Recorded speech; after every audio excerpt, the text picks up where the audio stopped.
It's another great math day here in Lincoln City. We're going to study about circles a little bit more and make it just a little more complicated, I suppose. This is Big Ideas, book 6th grade, 6.3 is the lesson. We're going to be covering area of a circle now. We've covered the perimeter, both of a circle and a semicircle. Now we're going to start covering the area, the inside. We're still using our formulas of pi, which are 3.14 or 22 over 7 for our numbers. So we're going to start with estimating the finding the areas. Let's see, what is that? This is something you need to put in your journals if you want. Finding the area of a circle is A equals pi r squared. Very simple formula, but sometimes easy to forget. All right, so here we are. It's showing us, and it is an estimate, I guess. Here we go. It's got 7 centimeters, so they've taken the 7. They've squared it. You've got the exponent up here. This is an equivalent sign, this squiggly equal sign, so that means it's kind of almost like about 3 times 50, which equals 150, because 7 squared, oh, they rounded it. That's why they're doing that. 7 times 7 is 49, not 50, so that's why they did almost, and that's why it says estimate. All right, so then we do this. Let's see. How are we talking about it here? They've written out the formula. They've substituted in the numbers. Here they've canceled out a 7. That's how they got it, because 7 times 7 is 49. They canceled out one of the 7s. That left just 22 times 7. And 22 times 7 equals 154 with the estimate here. Let's see. It's pretty close. The estimate's off by 4, but yeah, this was intelligent right here. That was super intelligent what they did. I'll write it out so you can understand it if you did not catch it here. But basically, I'm just going to write over here to the left. We got 22 times 7 over 7, which is your formula for pi.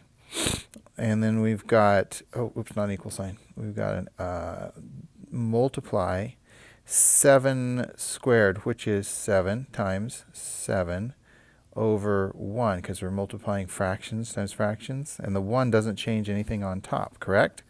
So then before they multiply, they cross out one of the 7s just to get rid of those extra numbers. You don't have to multiply it if you can cross it out like that. And then they're left with 22 times 7, which is 154. But the way you do it would be 20 times 7 equals 140, and 20 times 2 is 14. So 140, which is 20 times 7, and 14 equals 154.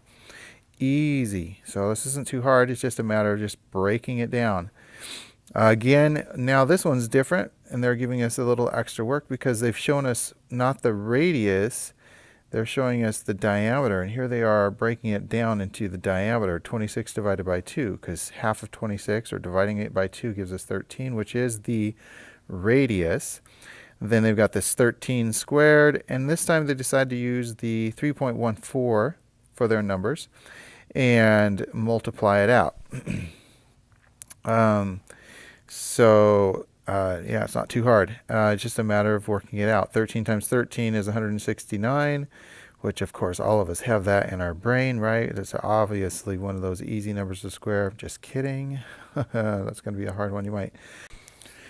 It just has to be worked out. So 13 times 13, if I was to do this the fastest way I can possible, you got 3 times 13 and 10 times 13. So I could do the 10 times 13 first, or the 3 times 13, doesn't matter. 10 times 13 is 130, right? And then 3 times 13 is 30 and 6, or 9, 30 and 9, right? 39. So 3 times 10 is 30, and then 3 times 9 is 9. So that works. And you add it together, you get 169. This isn't the perfect form of that you would do your multiplication. It's just faster than here. I'll work it out the regular way. I've got 9, 3, then I'm going to add my 0. I've got my 3 and my 1. Oh, maybe it's not any faster. Comes out the same though. I just put them upside down. Okay. And let's see what else. So they have, what are they saying multiply for? Well, here you got this. Oh, they did the estimate again. And then they come out with 510 is the 530.66 as equivalent to 510 or almost 510. It's a ways off, but anyways, it looks like you're going to have to be doing estimating. From here on day one, where we have the pi or area equals pi r squared. In example 2, this is a cool truck. Obviously, maybe a little bit old, but man, I wouldn't mind driving it. Anyways, you want to find the distance the monster truck travels when the tires make a 360-degree rotation. Which best describes this distance? Is it the radius of the tires, the diameter of the tires, the circumference of the tire, or the area of the tire? Obviously that one. All right. And we're going to find the areas of semicircles. Remember we did this in the last one. This is a review from lesson 6.2, I believe. And so this is really, this is just a review. So I'm going to skip on that. Sorry about my crooked pictures, but here we go. Day one, you're going to do exercises 3 to 5. Maybe I'll get it wrong. 3 to 5 and 22 to 25. So that's what I'll cover first here. It looks to me like always we've got, in 3 to 5, this is going to be pretty easy. It shows we're doing example 1, and as we were looking before, example 2 was a review, and so was example 3, if I remember right there. Yeah, both of those are kind of reviews. Okay, so here it says find the area. So this is new stuff because we have, we're using the formula. So we go back over here and we have the radius on this one. We have a radius on this one, and we have a radius on this one. Barely can tell it, but it's 10 millimeters, right? Or 10, well, it's hard to read, inches. Looks like it's 10 inches. So IN. Okay. So every one of these, all I need to do is take my formula. So number 3 should look like something like this on your paper. 3. First thing I'm going to do, I write down A for area. Area equals pi r squared. Then right underneath it, I don't really practice going down because this is algebra. I mean, just start practicing for algebra, and then this is the way people usually work out their problems, going down. Then I'm going to substitute things in. A is still unfound or undecided.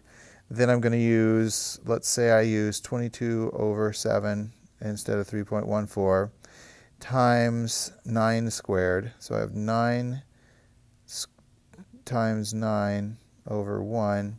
Then my next step down, I've got 22 over 7 times 81 over 1. And then I do the next step, which is a little bit more intensive. So I can write it down over here on the side. I'm going to use 22 on the bottom because it'll be faster to multiply because both numbers are the same. I have 81 doubled 2 times, so 81, or 2 times 80 is 160 plus the 2, right? So 162. And then if I do it again, but I'm multiplying by 20, I have 1,620. Then I add it up, and once I've done that, I need to divide it by 7. So I'm going to work this one all the way out with you. All right, so looks like I've got 2, 8, 9, no, 7, not 9, 1. So 1782. And I've got to divide it. So the next thing I will do is I'll divide it by 1782. And 7 goes into 17 2 times. 2 times 7 is 14. Subtracting 14 from 7 leaves me with 3. Bring down the 8. 3 goes into 8 5 times. 5 times 7 is 35. 35 out of 8 leaves me with 3, and bring down the 2. Then 7 goes into 32 4 times. 4 times 7 is 28. Subtract it. I'm left with 4. I'm going to stop there because I used the fraction, and I am going to use the fraction to finish this one off. So the area, well, this ends up becoming a remainder, and it's a remainder over 7. So it would be 4/7. So it's 254 and 4/7. So A, when I get down here to the bottom, or somewhere in this area space here, I'm going to write A equals 254 and 4/7. And what is my unit? 4/7. And it's millimeters squared. And then I just put a little box around it, and I'm done. I will help you set up 14. Remember, 14, we start with our number, we write it nice, then we write down our formula again. A equals, this helps you remember the formula, it's not a waste of your time. R squared area equals pi r squared. Then I go ahead and substitute my numbers in. I still keep my A. This time, I'm definitely using 7 because 14 and 7 are really friendly numbers, so we're going to use it. So I've got pi, which is 22 over 7 times 7 times 7 over 1. I'm going to cancel out these two 7s. Nope, I did that wrong. Don't you love it when the teacher makes a mistake? So let's go back over here. I was excited. This is like the example one. It's 14 times 14. When I cancel out this 7, I can cancel out one of the 7s in here. There's 2 of them. So I'm left with 7. No, I'm left with 2 because I divided this by 7. So I'm left with 2. So I will write that incorrectly here. I will write it correctly. So it should be, run that by us again. That's confusing, I know. Okay, so originally it's 14, right? I'm going to take a 7 out of here, and this is the same as 2 times 7, right? So I can take away one of these 7s, and I'm left with the 2 here. So when I rewrite it, I have 22 times 2 times 14. Remember, I've taken that 7 out. So here is A equals 22 times 2 times 14. And I'll let you finish the math on that. 10 is not as friendly a number, so you could use, 3.14. All right, and then let's look at the review, which is... All right, here's the review. Evaluate the expression. So we're going to go ahead and use PEMDAS, or section 2. Oh, wow. So these are reviews from way back, 2.2 and 3.2, chapters 2 and chapter 3. If you don't remember how to do this, I'm going to remind you, again, we're using PEMDAS, which please, I hope you remember what that means. Please excuse my dear Aunt Sally. Something that we put in our notebooks at the beginning of the year because everybody has to do it. So first things I'm going to do, I'm looking for parentheses, and obviously there's a bunch of them. And remember, when there's a parentheses like this, there's the same as a multiplication sign, understood, in between them. You just put it there. And then, okay, so I've got my parentheses taken care of. There's nothing inside these parentheses to do. They're just a number. They're just being contained. So when I go to solve this one, it's not very hard. I can save my fraction for later, or I can do it right away. It doesn't matter too much. I just need to go from left to right here. So if I go left to right, it's going to look a little bit like this. It's going to be, I'll just show you a quick way to do this. I have 1 half times 7 over 1 times, not 7, 4 over 1. 4 is 2 times 2, right? So I'm going to cancel out this 2 and cancel out this 2. And now I've got 1 times 7, which is 7. And then 7, and this is canceled out because I broke it up into its parts here. 7 times 2 is 14. And then I've got to do 6 times 5 by itself first, because it's, remember, order of operations, multiplication and division. So multiplication and division first, and then which is 6 times 5, which is 30. All right, and then I have 14 plus 30. So simple, okay? Up here, you've got to do 8 times itself because it's squared. You have to do that first.